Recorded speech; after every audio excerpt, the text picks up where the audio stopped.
The coffee machine hissed behind me, steam curling against my cheek as I wiped down the marble counter for what felt like the 100th time that morning. My fingers ached from the cold water, knuckles red and raw, but I kept scrubbing. The cafe was nearly empty, just 2 elderly women by the window and a businessman typing furiously on his laptop. Peak hour had passed, leaving behind the debris of rushed mornings. Crumpled napkins, lipstick-stained cups, spilled sugar that crunched under my worn sneakers. I tucked a strand of hair behind my ear, feeling the grease that came from standing too close to the espresso machine all day. My reflection in the steel backsplash showed exactly what I'd become. Invisible, just another girl in a stained apron, dark circles under her eyes, existing in the background of other people's important lives. The bell above the door chimed. I didn't look up immediately. Why would I? It was just another customer, another order, another few dollars closer to making rent. My manager, Rita, was in the back doing inventory, which meant I had to handle the front alone. I grabbed a clean cup, positioning myself at the register, rehearsing the same greeting I'd given 1,000 times. Welcome to Rosewood Café. What can I... The words died in my throat. He stood in the doorway, and the entire world seemed to tilt sideways. 7 years collapsed into nothing. 7 years of trying to forget, of building walls, of convincing myself that first love was just a foolish memory best left buried. Dante. My breath caught somewhere between my lungs and my lips. He looked different. Sharper, harder, like someone had taken the boy I'd known and carved away everything soft until only edges remained. His dark hair was shorter now, styled with precision rather than the messy curls I used to run my fingers through. The leather jacket he wore probably cost more than 3 months of my rent. But his eyes... God, his eyes were exactly the same. Deep brown, almost black, with that intensity that used to make me feel like I was the only person in the universe. Those eyes found mine across the cafe, and I watched something flicker in them, recognition, then something else I couldn't name.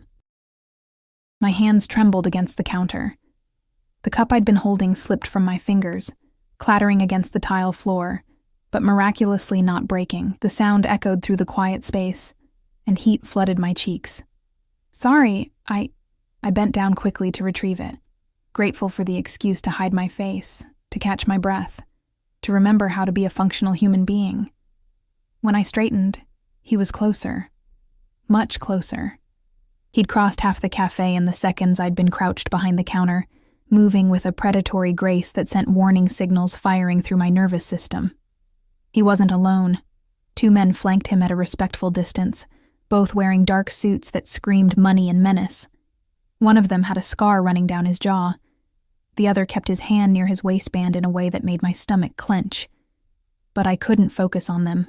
All I could see was Dante, standing 3 feet away, studying me with an expression I couldn't decipher. Mia. My name and his voice after all these years felt like a physical touch. Deep, rough, with an edge of something dangerous underneath. I thought it was you.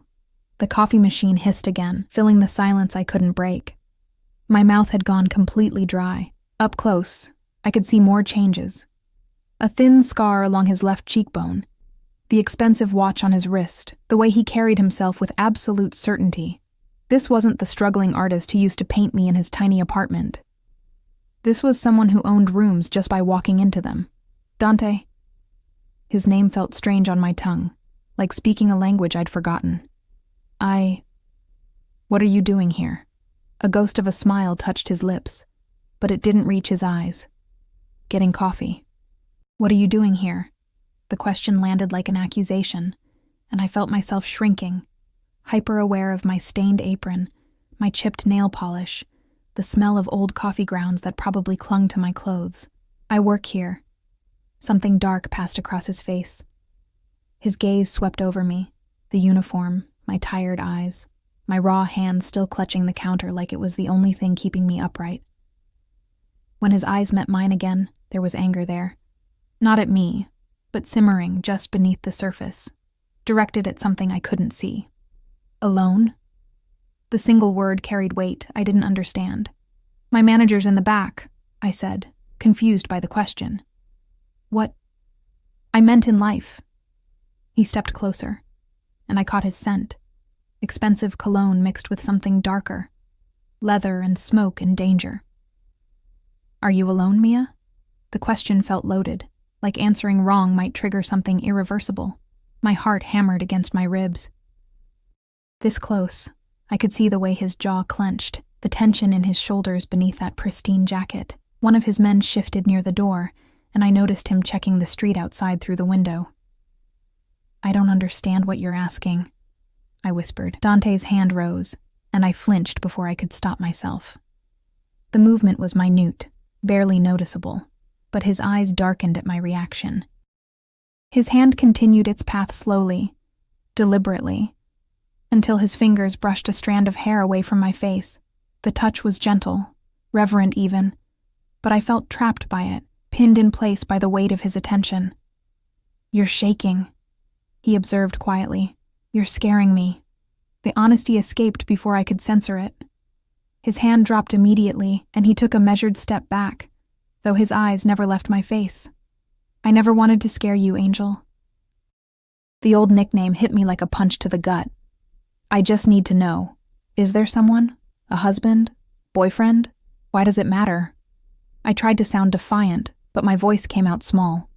"It matters." The words were soft, but absolute. Final. Behind him, one of his men murmured something in Italian. Dante responded without looking away from me, his tone sharp and dismissive. The man fell silent immediately, and I realized with growing unease that these weren't friends or business associates. They were subordinates, people who feared him. What had happened to the boy who used to recite poetry while we watched sunrises from his fire escape? "There's no one," I heard myself say, though every instinct screamed that I should lie, should invent a fictional boyfriend, should build any barrier between myself and whatever this had become. But Dante, what? The door chimed again, and a group of college students tumbled in, laughing and loud. The spell broke. Dante glanced at them with barely concealed irritation, and one of his men immediately moved to intercept them, positioning himself to block their view of us. "You still drink your coffee black?" I asked stupidly, desperately trying to regain some normalcy, to pretend this was just a chance encounter between old friends and not something that felt increasingly like a trap closing around me. "I remember how you take yours," he said instead of answering. "2 sugars, extra cream, cinnamon on top. You used to say it tasted like Christmas morning." The fact that he remembered such a small detail after 7 years made my chest ache. "You have a good memory. For some things." His gaze intensified. "For you, I remember everything." The words should have been romantic. Instead, they felt like a promise, or a threat. Rita's voice called from the back, asking if I needed help. I broke eye contact with Dante long enough to assure her I was fine, and when I looked back, he was pulling out a wallet, thick black leather, the kind that probably held more cash than I made in a month. "I'll take an espresso, and whatever you want." "I'm working," I protested weakly. "Take a break." It wasn't a suggestion. "I can't just... Please." The single word stopped me cold. There was something raw in it, something vulnerable beneath all that controlled power. 5 minutes, Mia. That's all I'm asking." But even as I nodded, even as I made his espresso with shaking hands and poured myself the coffee I couldn't afford on my wages, I knew it was a lie. Men like what Dante had become didn't ask for 5 minutes. They took everything. I led him to a corner table, away from the windows, though I noticed his men positioned themselves strategically, one by the door, one where he could watch both entrances. The college students had been quietly ushered to the opposite side of the café, though I hadn't seen it happen. We sat across from each other, and the silence stretched between us like a chasm. I wrapped my hands around my cup, grateful for the warmth, for something to do with my trembling fingers. "You disappeared," I finally said, the accusation I'd held for 7 years spilling out. "No call, no letter. Nothing. I went to your apartment and someone else was living there. I thought you were dead." Pain flashed across his face, genuine and deep. "I had to leave. It wasn't safe." He stopped himself, jaw clenching. "Things happened that I can't explain. Not yet, but I looked for you, Mia. I never stopped looking. I've been here the whole time." Bitterness crept into my voice. Same city, same neighborhood practically, I wasn't hiding. You moved. His response was immediate, precise. 3 months after I left, you moved from Riverside to Oakmont. Then 2 years ago to your current apartment on 7th Street, above the laundromat. Ice flooded my veins. How do you know where I live? The question hung in the air between us, heavy with implications I didn't want to examine. Dante leaned back in his chair, and for the first time I saw the predator clearly.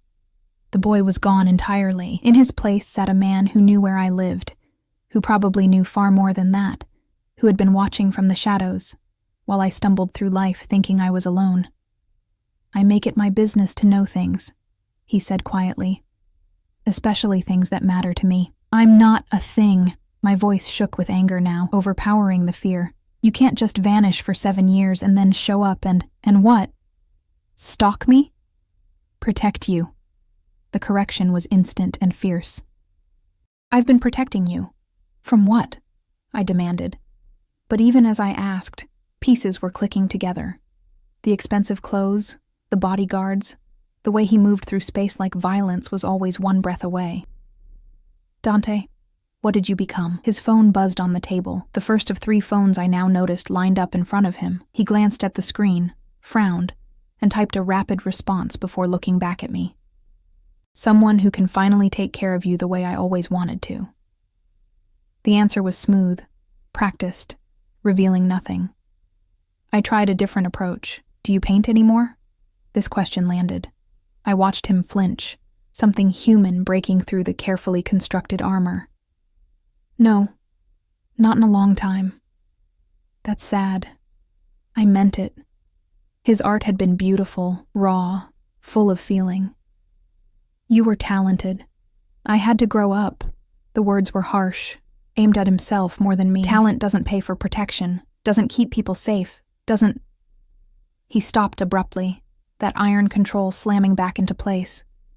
But I'd seen behind the curtain whatever had happened to transform sweet, artistic Dante into this controlled, dangerous man. It haunted him. The ghosts lived behind his eyes. Rita appeared at my elbow, making me jump. Mia, honey, you've got tables backing up. I glanced at the counter and saw she was right. While I'd been lost in Dante's orbit, the lunch rush had begun creeping in. I stood quickly, relieved to have an escape. I have to work. Dante stood with me, and I was struck again by how much taller he seemed, how his presence filled space in a way it never used to. When do you finish? Not until 6. I'll wait. That's 5 hours from now, I said incredulously. I'll wait. Each word was deliberate, final. You can't just sit here for 5 hours. I'll handle Rita. He pulled out his wallet again, extracting several large bills and setting them on the table, for the table rental and any inconvenience. I looked at the money, easily $200, and felt sick. Dante, no, this is crazy. You can't. His hand closed over mine, warm and strong, and I froze. The touch sent electricity racing up my arm, treacherous muscle memory awakening after years of dormancy. His thumb stroked across my knuckles, gentle and possessive all at once. Go work, Angel. I'll be right here when you're done. We have 7 years to catch up on. His eyes held mine, intense and unwavering, and this time, I'm not disappearing. Neither are you. It sounded like a vow. It felt like a cage door closing. I pulled my hand away and fled back to the counter, my heart racing, his eyes burning into my back. For the next 5 hours, I was hyper-aware of him in that corner booth, never looking at his phone, never speaking to his men, just watching me with the patient focus of a hunter who'd finally found his prey. And when I accidentally dropped a tray of dishes in my nervousness, the crash echoing through the café, and looked up to find those dark eyes on me filled with something between concern and possession, I realized my innocent mistake of glancing up when he'd walked in had triggered something irreversible. Dante hadn't stumbled into this cafe by chance. He'd been searching. And now that he'd found me, the look on his face made one thing terrifyingly clear. He had no intention of ever letting me disappear again. The last customer finally left at 6:15, and I untied my apron with fingers that wouldn't stop trembling. Rita had been shooting me curious glances all afternoon, her eyes darting between me and the corner booth where Dante sat like a dark king holding court. He hadn't moved except to accept coffee refills I brought with shaking hands, and to make occasional phone calls in Italian that sounded like commands. His men had rotated shifts, the scarred one leaving around 2, replaced by someone younger with cold eyes and a permanent scowl. They never sat, never relaxed, just stood guard like Dante was royalty requiring constant protection. From what? From who? The questions circled my mind endlessly as I wiped down tables, served customers, pretended everything was normal, while my entire world tilted on its axis. "That your boyfriend?" Rita asked, as I counted out my register, her voice pitched low enough that only I could hear. "No, just someone I used to know. Someone you used to know doesn't look at you like that, honey." She patted my shoulder, her voice gentle. "Be careful. That man looks like trouble wrapped in expensive packaging." She had no idea how right she was. I finished my closing duties, dragging them out as long as possible. But eventually there was nothing left to clean, no excuse to delay the inevitable. Dante remained in his booth, watching me with that unnerving patience. While his guard stood sentinel by the door, Rita locked up the back and gave me one last concerned look before leaving through the rear entrance. The cafe fell quiet, except for the hum of the refrigerator and my own thundering heartbeat. "Ready?" Dante stood, buttoning his jacket with practiced ease. For what exactly? I stayed behind the counter, using it as a barrier between us. "Dinner. Conversation." He moved toward me slowly, deliberately. "Answers to all those questions I can see running through your mind. I'm not hungry." A lie. I'd skipped lunch, unable to eat with my stomach in knots. Mia. He stopped on the other side of the counter, close enough that I could smell his cologne again. "Don't make this difficult." "I'm not making anything difficult. I'm just saying no." I forced steel into my voice. "You can't just show up after 7 years and expect me to drop everything because you want dinner." Something dangerous flashed in his eyes. "Can't?" The single word carried enough threat to make me step back involuntarily. His guard moved closer to the counter, hand shifting toward his waistband, and I realized with cold clarity that these men would do whatever Dante ordered. Whatever he wanted, he got. But then Dante held up a hand, stopping his guard mid-motion. He took a breath, and when he spoke again, his voice had softened. "You're right. I'm sorry." The apology sounded rusty, like he wasn't used to giving them. I'm not good at asking anymore. I'm used to telling." "I noticed," I said quietly. "Have dinner with me, please." He tried again, and I could see the effort it took him to make it a request rather than a command. "One meal, Mia. If you want to walk away after that, I won't stop you." Another lie. I could see it in his eyes, in the set of his shoulders, in the possessive way he looked at me like I was something precious he'd lost and found again. Men like Dante, whatever he'd become, didn't let go of things they wanted. But I also saw something else. Beneath the danger, beneath the control, there was a desperation I recognized. The same desperation I'd felt 7 years ago when I'd searched every hospital, every morgue, every corner of this city trying to find him. "One meal," I agreed, and watched relief flood his features. "But somewhere public, and you answer my questions honestly." "Deal." He extended his hand across the counter. I looked at it, remembering how that hand used to hold mine while we walked through parks, how his fingers used to trace my face while he memorized me for his paintings. Now it was adorned with an expensive watch and a ring I didn't recognize, thick gold with some kind of crest. I shook his hand quickly, trying to ignore the way my skin burned at the contact, trying to forget how perfectly my hand had always fit in his. His fingers tightened briefly before releasing me. "My car is outside. I can meet you somewhere," I countered. Mia. Patient, but firm. "It's not safe for you to travel alone at night." "I do it every night. I'm fine." "You won't anymore." The statement was absolute, leaving no room for argument. "Not now that I've found you." The possessiveness in his voice should have terrified me. Instead, some traitorous part of my heart fluttered at being claimed so thoroughly. I squashed the feeling immediately. "One dinner, Dante. That doesn't give you the right to dictate my life." "We'll see." He moved around the counter with fluid grace, and suddenly he was in my space, close enough to touch. His hand rose to my face, cupping my cheek with surprising gentleness. I've waited 7 years to have you this close again. Forgive me if I'm not ready to let you out of my sight. My breath caught. This close, I could see flecks of gold in his dark eyes, could feel the warmth radiating from his body, could remember with painful clarity how it felt to be held by him, kissed by him, loved by him. What happened to you? I whispered. Life. His thumb stroked my cheekbone. War. Survival. But we'll talk about that over dinner. Come. He took my hand, lacing our fingers together like it was the most natural thing in the world, and led me toward the door. His guard opened it, scanning the street before nodding. Another man I hadn't noticed before stood beside a black SUV with tinted windows, parked directly in front of the cafe despite the no parking zone. The vehicle was massive, intimidating, obviously armored based on how heavy the door looked when the guard opened it. The interior was all black leather and dark wood, with enough space to seat 6 comfortably. This is your car? I stared at it, then at him. One of them. He helped me inside with a hand on my lower back, proprietary and protective. I have different vehicles for different purposes. I wanted to ask what those purposes were, but my mouth had gone dry again. The interior smelled like leather and Dante's cologne, intoxicating and overwhelming. He slid in beside me, close enough that our thighs touched, while his guard took the front passenger seat and the driver pulled smoothly into traffic. Where are we going? I asked, hyper-aware of his proximity, of his hand resting possessively on my knee. Sorella. An exclusive Italian restaurant downtown that I'd only seen from the outside, the kind of place where reservations required weeks of advance notice and meals cost more than my weekly salary. I'm not dressed for somewhere like that. I looked down at my jeans and the t-shirt I'd worn under my apron, both stained and rumpled from a long shift. You're perfect. His hand squeezed my knee gently, and it's my restaurant.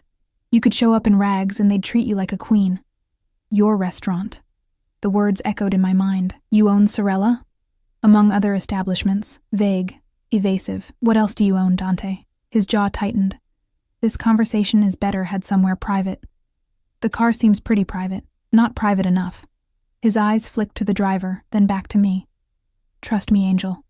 Some things need to be said face to face, without witnesses. The endearment kept slipping out, natural as breathing, and each time it hit me like a physical blow. He'd called me Angel because he said I'd saved him from a darkness I never fully understood. Back then, I'd thought he meant depression, the struggle of being a starving artist. Now I wondered what demons had really been chasing him.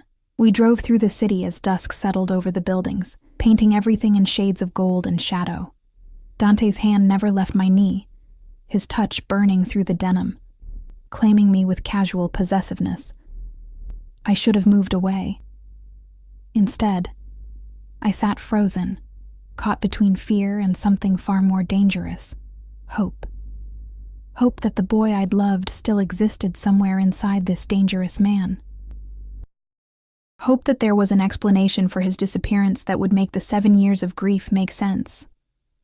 Hope that I wasn't completely insane for sitting in this car, letting him touch me, following him into what was clearly a different world than the one I inhabited. You're thinking too loud, Dante murmured, his voice intimate in the enclosed space. You always said that. The memory escaped before I could stop it. You always did. His fingers traced small circles on my knee, hypnotic and maddening. I could always tell when your mind was running in circles. You'd get this little crease right here. He reached up with his free hand, touching the space between my eyebrows. And you'd chew your bottom lip. I released my lip immediately, not having realized I was doing it. 7 years and you remember that?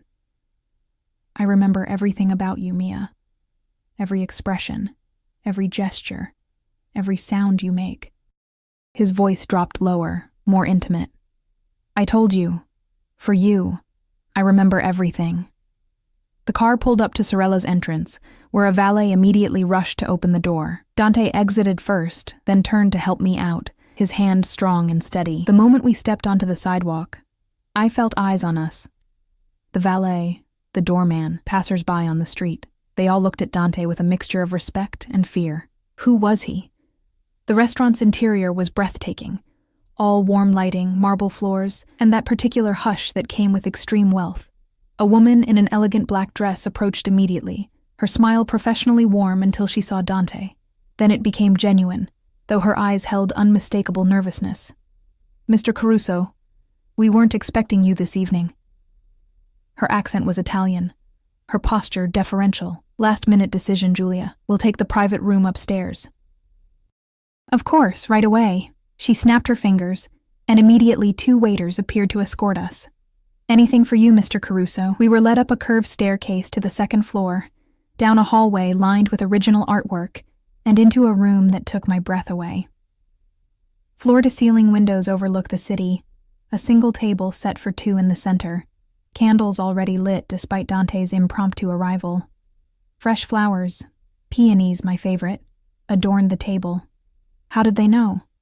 I turned to him as the waiters retreated, closing the door behind them and leaving us alone. "I called ahead while you were closing the cafe." He pulled out my chair, waiting until I sat before taking his own seat across from me. "I remembered peonies were your favorite." Of course he did. He remembered everything. A waiter appeared with wine, expensive, Italian, poured without asking if we wanted it. Dante dismissed him with a subtle nod, and we were alone again, the silence stretching between us like a living thing. "Talk to me," I said finally. "No more evasions. What happened 7 years ago? Where did you go? And what are you now?" Dante took a slow sip of his wine, his eyes never leaving my face. When he set the glass down, his expression was carefully controlled, but I could see the war happening behind his eyes. What to reveal, what to hide, how much truth I could handle. 7 years ago my father died. The words were flat, emotionless. He was murdered by people he trusted, and I inherited his business. All of it. "Your father." I trailed off, trying to remember what little Dante had told me about his family. "You said he was dead. You said you didn't have any family." I lied. Simple, direct. My father was very much alive, and very much involved in activities that required I keep my distance from him, for my safety, and for the safety of anyone I cared about. My hands trembled as I reached for my wine glass. "What kind of activities?" "The kind that get people killed." His gaze was steady, unflinching. My father was the head of the Caruso family. When he died, that responsibility fell to me. The Caruso family. The name echoed in my mind, triggering half-remembered news reports, whispered conversations, urban legends about organized crime in the city. The Caruso family controlled the docks, owned half the politicians, moved through society like sharks through water. "You're in the Mafia," the words came out as a whisper. "I am the Mafia." The correction was gentle but absolute. "In this city, nothing happens without my permission. I control the ports, the unions, the flow of goods, legal and otherwise. I have judges in my pocket, police on my payroll, and enough political influence to make or break elections." I should have stood up. Should have run. Should have called the police, though according to him they worked for him anyway. Instead, I sat frozen, staring at the man I'd once loved, trying to reconcile the artist who'd painted me in sunrise colors with the criminal who'd just confessed to running an empire built on violence and corruption. "Say something," Dante said quietly, and for the first time since he'd walked into the cafe, he looked uncertain. "I don't know what to say." My voice came out small, scared. "You're a criminal." "Yes." No denial, no justification. "You hurt people. When necessary." His jaw clenched. "I protect my family, my territory, my interests. Sometimes that requires violence. I won't lie to you about that. And you want me to just, what, accept this? Have dinner and pretend you didn't just tell me you're a mobster? I want you to understand." He leaned forward, intensity radiating from him. "I left to protect you, Mia. When my father died, there was a war. 5 families fighting for control, all of them willing to use any weakness against me. If they'd known about you, if they'd discovered what you meant to me, they would have taken you, hurt you, used you to get to me. So you just disappeared? For 7 years?" Anger finally broke through my shock. "You couldn't send a letter? Make a phone call?" Every contact was a risk. Every connection was a potential weapon they could use. His hand reached across the table, but I pulled mine back. Pain flashed across his face. By the time I'd consolidated power, by the time it was safe, you'd moved, changed jobs. I spent 2 years tracking you down, Mia. 2 years of searching while you slipped through my fingers like smoke. I wasn't hiding. You weren't easy to find either. His voice held frustration, old and deep. You stopped using social media, paid for everything in cash, moved 3 times in 5 years. It was like you were a ghost, because I'd been trying to forget him, trying to erase every trace of the girl who'd loved Dante Caruso and lost him.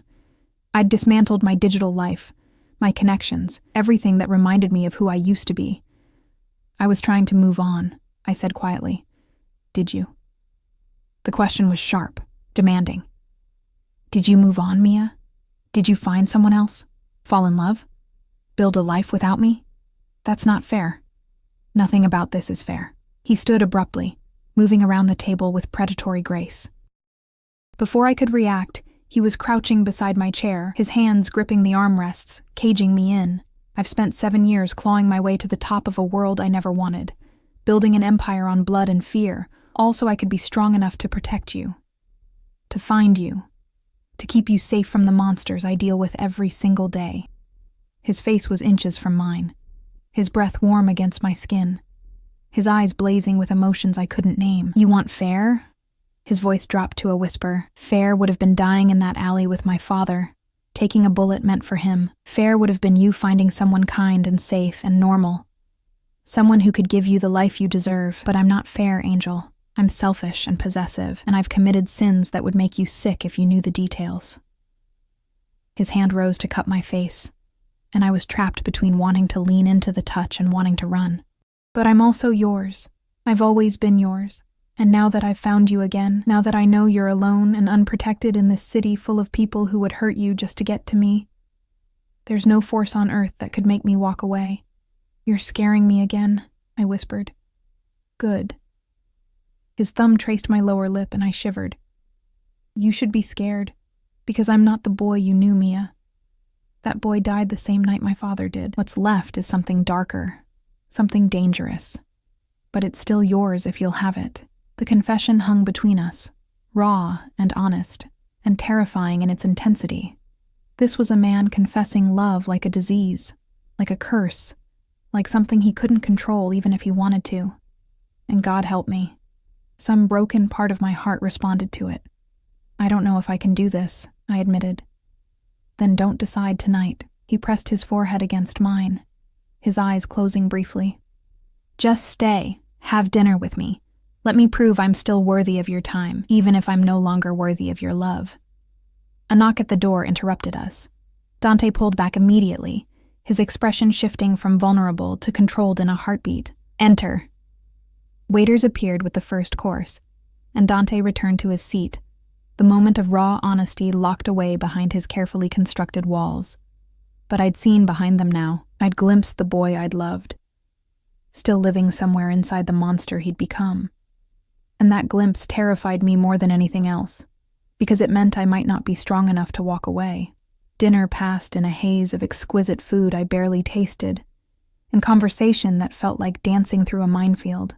Dante asked about my life, careful questions about my jobs, my apartment, whether I was happy. I answered in fragments, hyper-aware that anything I revealed felt like handing him ammunition. But he already knew so much. The addresses, the job changes, probably more than he was admitting. The knowledge should have felt invasive, violating. Instead, it felt like being seen for the first time in 7 years. You're not eating, he observed, his fork pausing halfway to his mouth. I looked down at my plate, some kind of pasta and truffle sauce that probably cost more than my daily wages, and realized I'd only managed a few bites. I'm still processing. That I'm a criminal? No judgment in his voice, just curiosity. That you're here, that you're real. I set down my fork, meeting his eyes. For 7 years you were a ghost. A memory I'd started to think I'd imagined. And now you're sitting across from me telling me you run the city's underworld like it's a normal career path. A ghost of a smile touched his lips. It's not a career path I chose willingly. But you chose to stay. Did I? The smile faded. When you inherit an empire, Mia, walking away isn't an option. There are hundreds of people who depend on me. Families whose livelihoods come from businesses I control. And there are enemies who would see any weakness as an opportunity to take everything. So you're trapped. I said it gently, understanding dawning. We're all trapped by something. His gaze held mine. I'm trapped by duty and blood. You're trapped by whatever keeps you working yourself to exhaustion in a cafe, living in an apartment that barely qualifies as safe, struggling when you shouldn't have to struggle. Heat flushed my cheeks. I'm doing fine. You're surviving. That's not the same as living. He leaned back, wine glass in hand. When was the last time you bought yourself something frivolous? When did you last take a vacation? Sleep past dawn? Not everyone has Mafia money to throw around. I shot back, defensive. No, but you could. The words hung between us, weighted with implication. I laughed, but it came out bitter. What? You're offering to be my sugar daddy now? 7 years of silence and suddenly you want to fund my lifestyle? I want to take care of you. His voice was steady, serious. The way I should have been doing all along. You shouldn't be working double shifts, Mia. You shouldn't have dark circles under your eyes from exhaustion, or hands raw from scrubbing dishes or this. He reached across the table, his fingers brushing my wrist where my sleeve had ridden up, revealing a burn scar from the espresso machine. This should never have happened. I pulled my hand back. Accidents happen. It's part of working in a cafe. Not anymore. The finality in his tone made my stomach clench. Dante, I'm not asking, Angel. Soft words, iron underneath. Tomorrow you're done at that cafe. I'll handle Rita, compensate her for the short notice. You'll... Absolutely not. I stood abruptly, my chair scraping against the floor. You don't get to waltz back into my life and start making decisions for me. I need that job. I have rent, bills, a life that exists whether you approve of it or not. He stood too, moving around the table with that predatory grace. You need that job because you have no other options. I'm offering you options. No, you're offering me a cage. I backed up, but there was nowhere to go. A gilded one maybe, but still a cage. You want to pay my bills, control my choices, keep me tucked away somewhere safe while you do whatever violent things you do. Would that be so terrible? He kept advancing, and I kept retreating until my back hit the window. Being protected? Cared for? Having someone who thinks about your safety, your comfort, your happiness? At what cost? I demanded. My independence? My self-respect? Becoming some mobster's kept woman? Pain flashed across his face, quick and sharp. You're not just some woman. You're everything. The confession stole my breath. He was close now. Close enough that I could feel the heat radiating from him. Could see the rapid pulse at his throat that betrayed his controlled exterior. I don't know how to do this, I whispered. I don't know how to be near you without remembering everything we were, and I don't know how to look at you now and not see a stranger. Then let me show you. His hand rose slowly, giving me time to pull away. When I didn't, he cupped my face with heartbreaking gentleness. Let me prove that underneath the suits and the violence and the empire, I'm still the man who loved you, who loves you still. Love isn't control, Dante. No. His thumb traced my cheekbone, but sometimes protection looks like it. My world is dangerous, Mia. The people I deal with, the enemies I've made, they wouldn't hesitate to use you against me. They'd hurt you in ways that would destroy us both, just to prove they could. And maybe we shouldn't do this. The words hurt coming out, but I forced them anyway. Maybe the smart thing is to walk away, let you go back to your world and me to mine. His jaw clenched, and for a moment I saw something feral flash in his eyes. I can't do that. You mean you won't? Same thing. His other hand came up, framing my face between his palms. I've spent 7 years in hell, building power brick by bloody brick, all for this moment. For the chance to keep you safe, to give you everything you deserve. You think I can just walk away now? You think I have that kind of strength? You're the head of a crime family. You have all the strength in the world. Not when it comes to you. The admission was raw, vulnerable. Never when it comes to you. His forehead pressed against mine, and I could feel him trembling. This powerful, dangerous man shaking like a leaf because I'd suggested we part ways. The knowledge did something to me, cracked open something I'd kept carefully locked away. I'm scared, I confessed. I know. His breath was warm against my lips. I'm scared too. Terrified that you'll see too much of the monster and forget the man, but I'm more terrified of losing you again. You never had me. Not really. We were kids playing at forever. We were real. His voice dropped to barely a whisper. We were the realest thing in my life, Mia. Everything else, the family, the business, the violence, that's the game. You were the truth. I closed my eyes, trying to block out the intensity of his gaze, but it didn't help. I could still feel him, overwhelming and all-consuming, a gravitational force I'd been orbiting for 7 years even in his absence. 1 month, I heard myself say. His hands tightened on my face. What? Give me 1 month. Let me see who you are now, not who you were. Let me decide if I can live in your world. I opened my eyes, meeting his. But I keep my job, my apartment, my independence. You don't get to sweep in and rearrange my life. Not yet. That's not negotiable. His voice hardened. Your safety is my decision. I cut him off. Those are my terms, Dante. 1 month of getting to know each other again, on my conditions. Or we end this right now. I watched him war with himself, need battling against the instinct to control, to protect, to possess. Finally, he took a shaking breath. 2 weeks at the Café, then we discuss alternatives. He was compromising, barely. And I assigned security to watch your apartment. No security. Mia. No, security. I pushed against his chest, creating space between us. I won't live under surveillance. Either you trust me to be safe, or this doesn't work. His jaw clenched so tight I heard his teeth grind. There are people who would kill you just to hurt me. Then don't tell them about me. I met his eyes steadily. You kept me secret for 7 years. Keep doing it. It's not that simple anymore. People saw us leave together. By tomorrow, everyone will know you exist. He ran a hand through his hair, frustration evident. I can't unring that bell, Angel. The endearment slipped out unconsciously, and I saw the moment he realized it. His eyes softened, and he looked suddenly younger, more like the boy I'd known. Please, he said quietly. Let me keep you safe. It's the only thing I'm asking. It's not, though. You're asking me to give up my entire life, to trust you completely when I barely know you anymore. I shook my head. I need time, Dante. Time to process this, to figure out if what we had can survive what you've become. He stared at me for a long moment, and I watched him struggle with the urge to simply override my objections, to take what he wanted and deal with the consequences later. But then something shifted in his expression. Okay. The word sounded like it cost him. 1 month. But you call me every night before bed so I know you're safe. And if anything feels wrong, you contact me immediately. It was still controlling, still possessive, but it was also a compromise, from a man who clearly wasn't used to compromising. Deal. I extended my hand, formal and slightly ridiculous given the intimacy of moments before.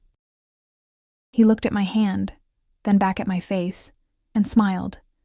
A real smile that transformed his features, making him look almost like the boy I'd loved. Then he took my hand and pulled me against him instead, his arms wrapping around me in an embrace that felt like coming home and stepping into danger all at once. I missed you, he murmured into my hair, every single day. I let myself lean into him just for a moment, breathing in his scent and remembering how safe I used to feel in his arms. But safety was an illusion now. This man was a storm, and I was choosing to stand in the center of it. When we finally pulled apart, his eyes were dark with want, his control visibly fraying. Let me take you home. The drive back was quieter, tension humming between us like a live wire. His hand found mine in the darkness of the car, fingers lacing together, and I didn't pull away. When we pulled up outside my building, the shabby walk-up above the laundromat, I felt him tense. This is where you live? Disapproval colored every word. "This is where I live," I confirmed. "And before you say anything, it's affordable and close to work. It's a death trap." He stared up at the building like it personally offended him. "The lock on the front door is broken. There's no security, and half the windows don't even close properly." "How do you know about the windows?" He had the grace to look slightly sheepish. "I may have done a walkthrough when I found your address." "You broke into my apartment?" I should have been angrier, but mostly I was exhausted. I needed to know you were safe. He turned to me, cupping my face. "Promise me you'll think about moving somewhere better." "I'll think about it." A non-answer, but the best I could offer. He walked me to my door, his presence overwhelming in the narrow hallway. At my apartment, he waited while I unlocked it, then did his own security check, testing the locks, the windows, even looking under the bed like a concerned parent checking for monsters. "Dante, I've lived here for 2 years. I'm fine." "You were fine," he corrected. "Now you're mine to protect. That changes everything." Before I could argue, he pulled me close and kissed my forehead, a gesture so tender it made my chest ache. "Lock the door behind me. Call if you need anything." "I mean it, Mia. Anything." Then he was gone, leaving me standing in my tiny apartment that suddenly felt emptier than ever before. I locked the door and leaned against it, my heart racing, my mind spinning. What had I just agreed to? I didn't sleep that night. Every creak of the building, every car passing on the street below, sent my heart racing. I kept replaying the evening in my mind. Dante's confessions, his touch, the barely leashed violence I'd sensed beneath his controlled exterior. Around 3 a.m, my phone buzzed with a text from an unknown number. "You should be sleeping, Angel." My breath caught. I typed back, "How do you know I'm not? Your light's been on for hours." I jumped up, rushing to my window and peering down at the street.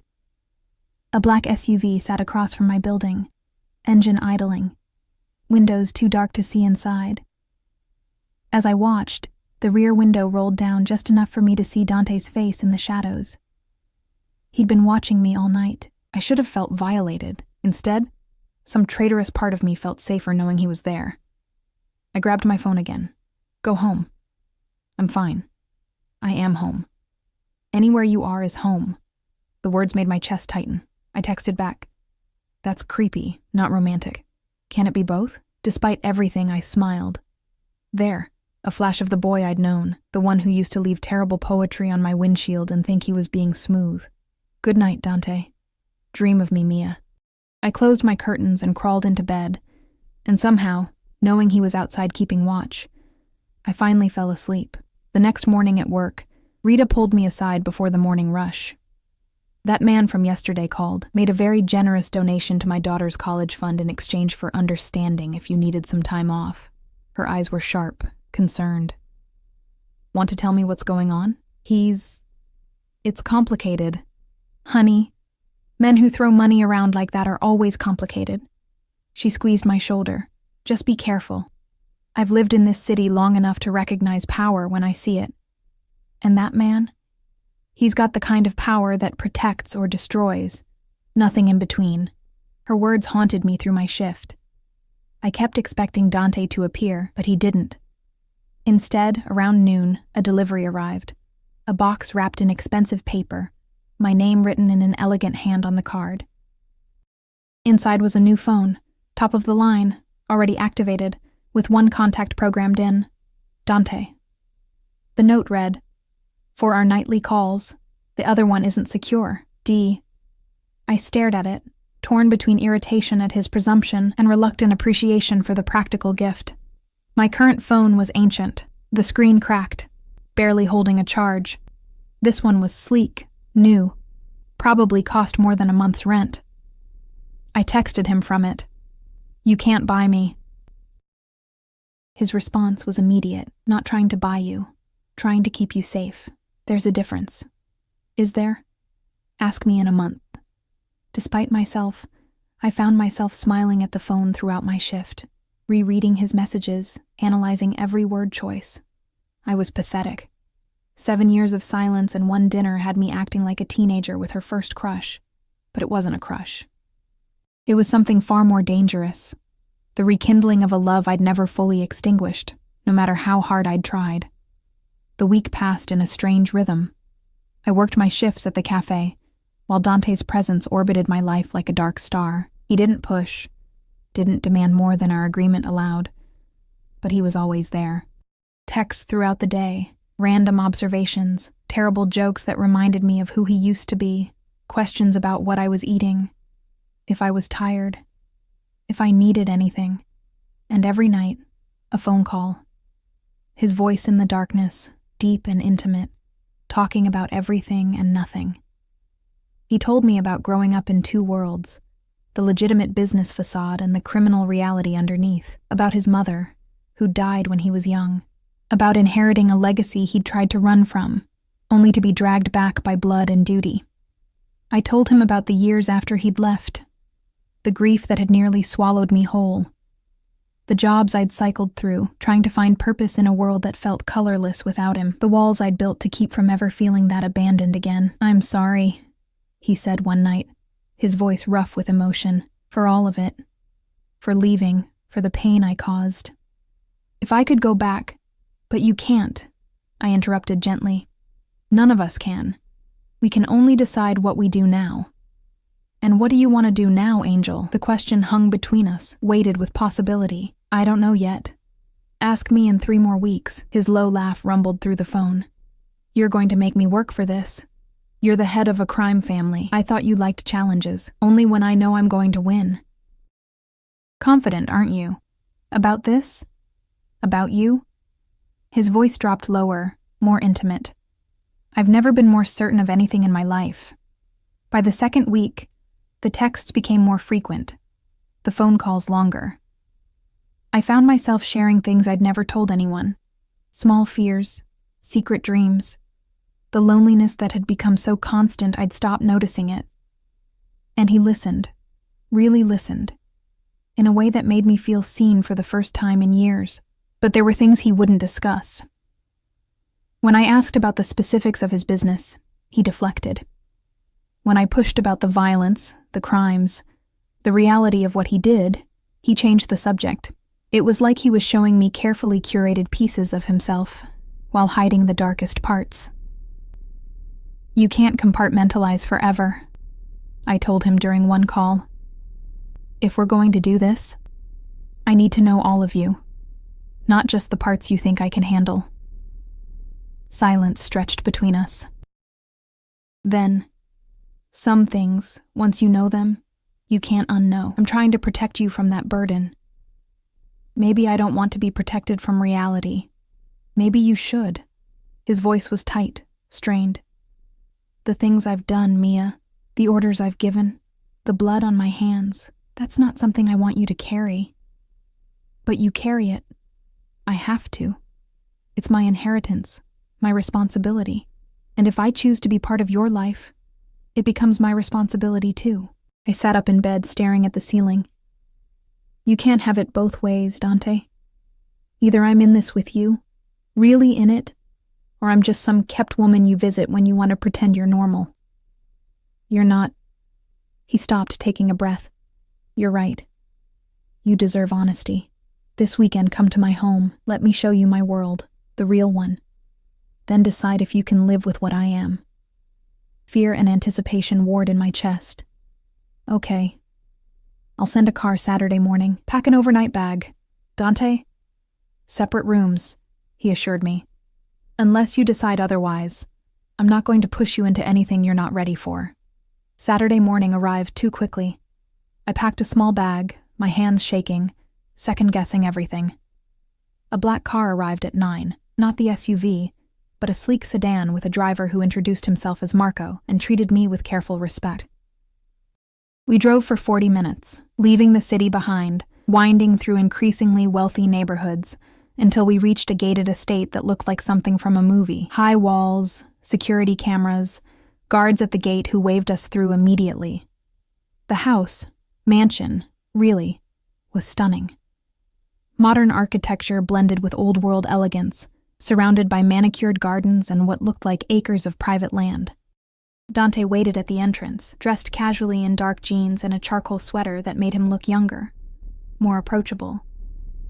but his eyes held tension as he watched me take in my surroundings. "Welcome home," he said, then seemed to catch himself. "I mean, welcome to my home." The slip didn't escape my notice. Neither did the hope in his eyes. He gave me a tour, room after room of understated luxury, artwork worth fortunes, every detail speaking of wealth and power. But what struck me most was how empty it felt. Beautiful, pristine, and utterly lifeless. "Do you live here alone?" I asked as we stood in a living room bigger than my entire apartment. "I have staff, security, but yes, essentially alone." He watched me carefully. "It's safer this way. Fewer people to worry about, fewer vulnerabilities. It's lonely." It was. He moved closer, his hand finding mine, until now. We had lunch on a terrace overlooking the gardens, food prepared by a chef I never saw, served by staff who appeared and disappeared like ghosts. Throughout the meal, Dante's phone buzzed constantly. He ignored it at first, but the calls became more insistent. Finally, he checked it, his expression darkening. "I'm sorry. There's a situation I need to handle, business that can't wait. It's fine. I understand." "No." He stood, frustration evident in every line of his body. "This is exactly what I was afraid of. My world intruding, demanding attention when I want to be with you. Dante, it's okay. Go handle it." He hesitated, then leaned down to kiss my forehead. "Stay here. Make yourself at home. I'll be back as soon as I can." He left, and I wandered the empty mansion, feeling like a ghost myself. I found his office, all dark wood and leather, with a view of the grounds. On his desk sat a single framed photo, partially hidden behind some files. I shouldn't have looked, but I did. It was us. 7 years ago, laughing at something, my head on his shoulder, his arms around me. We looked so young, so happy, so blissfully unaware of how everything would shatter. He'd kept it all these years. The realization hit me like a physical blow. Through everything, the violence, the power, the transformation into someone I barely recognized, he'd held on to this piece of us. This evidence that once, before the darkness, we'd been real. I was still staring at it when I heard voices outside the office. Dante's voice, low and deadly, speaking Italian. And another man, responding with equal intensity. The door burst open, and Dante strode in, followed by a man I'd never seen before. Older, scarred, radiating violence. Both men froze when they saw me. "Mia!" Dante's voice was sharp with alarm. "I told you to stay in the main house." I gestured helplessly at the photo. The other man's eyes went from me to the photo to Dante, and something like understanding crossed his scarred face. He said something in Italian, and Dante responded sharply, angrily. "Who is she?" the man asked in accented English, studying me with unnerving intensity. "None of your concern, Sal." Dante positioned himself between us, protective and possessive. "Everything about you is my concern, especially when you're making decisions with your heart instead of your head." Sal's gaze remained on me. "She's a weakness. Your enemies will see that. Then my enemies will learn what happens when they threaten what's mine." The promise in Dante's voice made my blood run cold. This was it. The reality I'd asked to see, the violence lurking beneath the expensive suits and gentle touches. And I wasn't sure I was ready for it after all. Sal left after a tense exchange in Italian that involved Dante literally stepping between us, his body language screaming danger. When the door finally closed, silence crashed over the room like a physical weight. "I'm sorry you had to see that," Dante said quietly, not turning around. "That's what you're sorry for? That I saw it?" I set the photo down carefully. "Not that it happened in the first place." He turned then, and the expression on his face was raw, unguarded. "Sal is my second. He's been with my family for 20 years, and he's loyal to a fault. But he's also right. You are a weakness. Every person in my organization will see it. Every enemy will try to exploit it. Then maybe we shouldn't. Don't." He crossed to me in 3 strides, his hands framing my face. "Don't finish that sentence. I know what you're going to say, and the answer is no. I'm not letting you go. Not again. Not ever. You might not have a choice, I whispered. If being with me puts me in danger, puts you in danger, then I'll burn down anyone who tries to use you against me. The words were a vow, dark and absolute. I've spent 7 years building power, Mia. Not for wealth, not for status, but for this. For the ability to protect what's mine. And you're mine. You've always been mine. People aren't possessions, Dante. I know. His forehead pressed against mine. But you're not just people. You're the only good thing in my world. The only light in all this darkness. And I'm selfish enough, ruthless enough, to keep you even when I shouldn't. I should have pulled away. Should have been frightened by the intensity, the possessiveness, the barely controlled violence simmering beneath his words. But I'd asked for honesty, and this was it. Raw and terrible, and completely sincere. Show me the rest, I said instead. His eyes searched mine. What? You promised to show me your world, so show me. All of it. No more hiding the dark parts. For a moment, I thought he'd refuse. Then something shifted in his expression. Resignation mixed with determination. Okay. But understand, once you see this, you can't unsee it.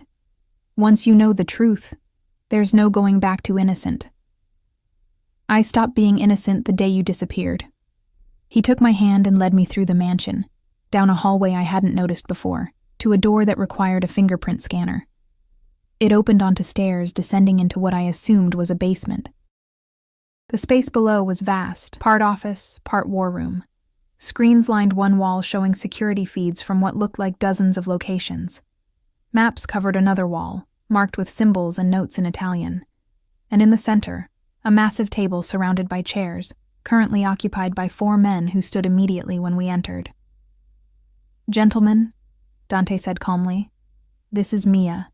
She's under my personal protection, which means she's under all of our protection. Anyone who touches her answers to me. Spread the word. The men nodded, their eyes curious but respectful. One by one, Dante introduced them. His inner circle, the people who ran different aspects of his operation. They spoke about shipments and territories, about rival families and political connections, about money laundering and protection rackets with the casual ease of discussing the weather. I stood beside Dante, his hand never leaving my lower back, and absorbed the reality of his world. This wasn't romanticized movie violence. This was business built on intimidation, on fear, on the willingness to hurt people who got in the way. And Dante orchestrated all of it with calm efficiency, making decisions that affected hundreds of lives, issuing orders that might result in violence, all while keeping me tucked against his side like I belonged there. After an hour, he dismissed them and led me back upstairs. We ended up in his bedroom, a massive space dominated by windows overlooking the gardens.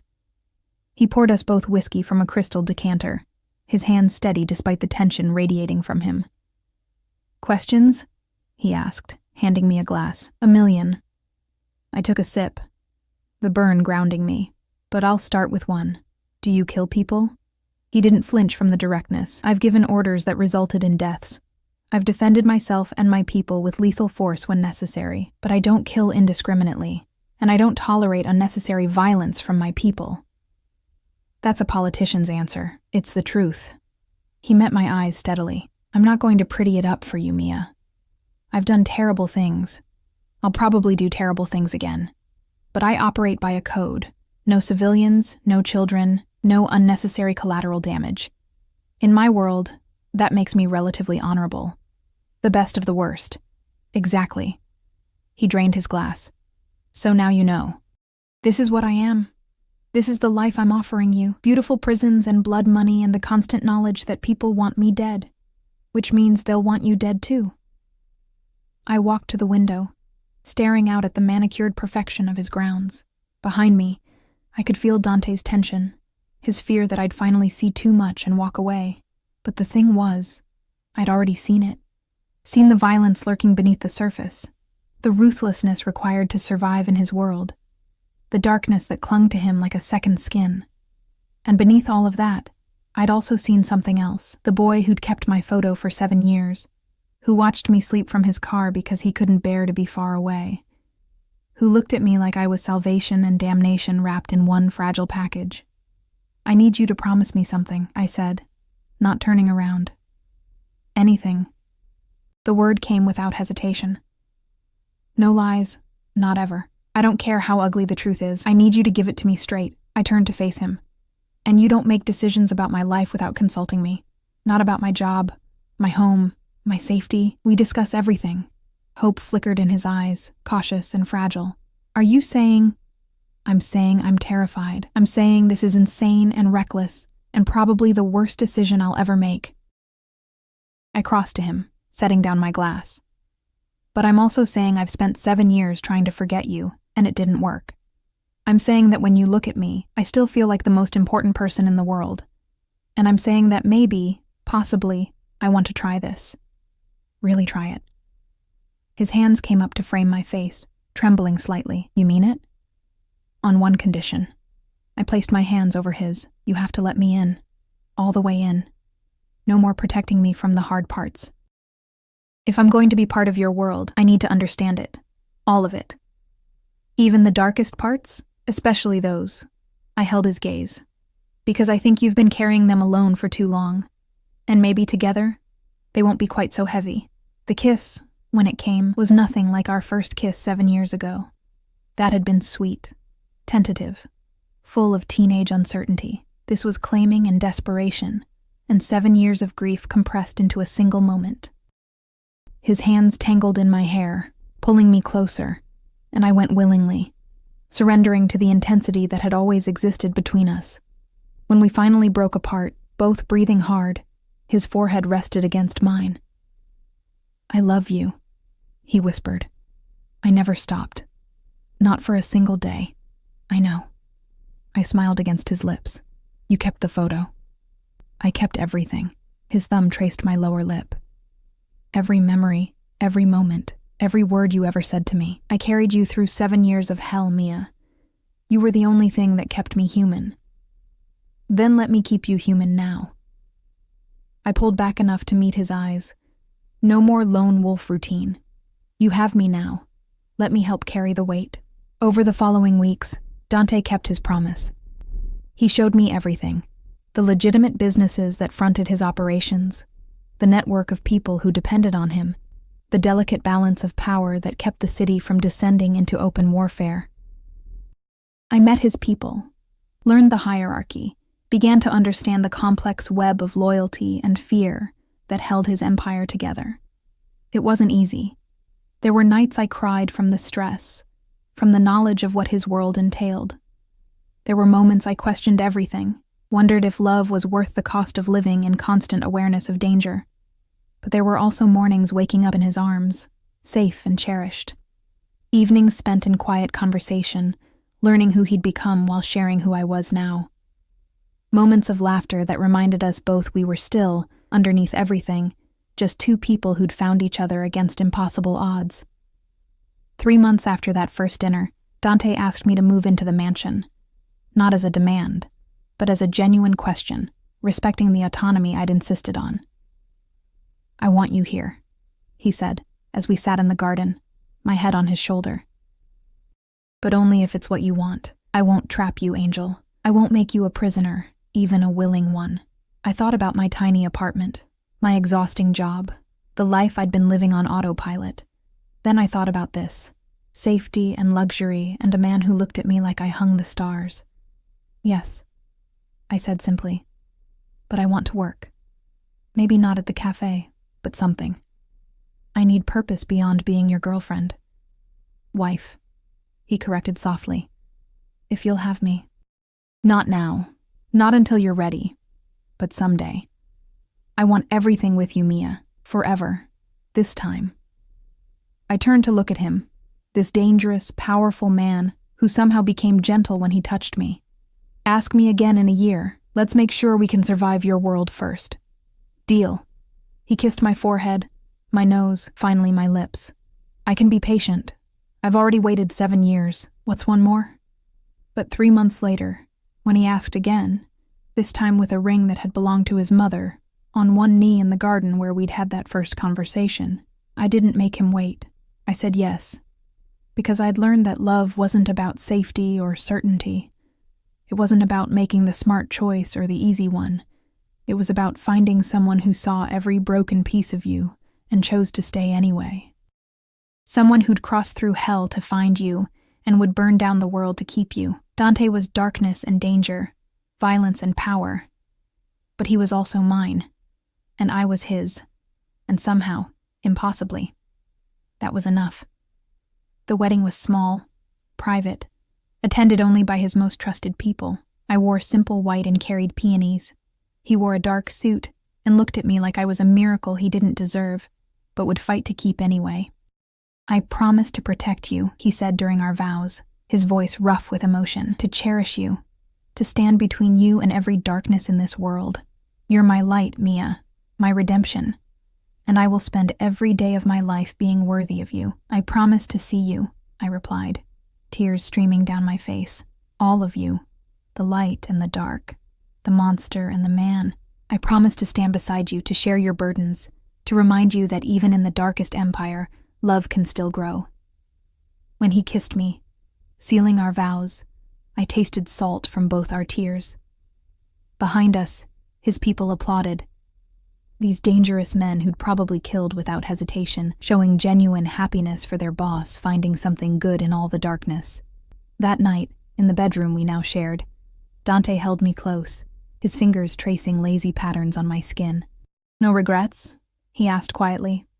A million, I admitted, but none about this. About you. He laughed, the sound rumbling through his chest into mine. I don't deserve you. Probably not. I pressed a kiss to his jaw. But you're stuck with me anyway. For better or worse, remember? For better or worse. He agreed. Though with you, even the worst feels like better. Years later, when people asked how we met, we'd smile and say we were childhood sweethearts who found each other again. We never mentioned the 7 years apart, the violence, the empire built on blood and fear. But sometimes, late at night, Dante would hold me close and whisper, "Thank you for seeing past the monster." And I'd whisper back, "Thank you for letting me see the man," because that was the truth of us, a love forged in darkness, tempered by separation, and strong enough to survive the weight of his crown. He ruled his empire with an iron fist, but he held my heart with gentle hands, and in a world of shadows and violence, we'd found our own light, our own redemption, our own forever.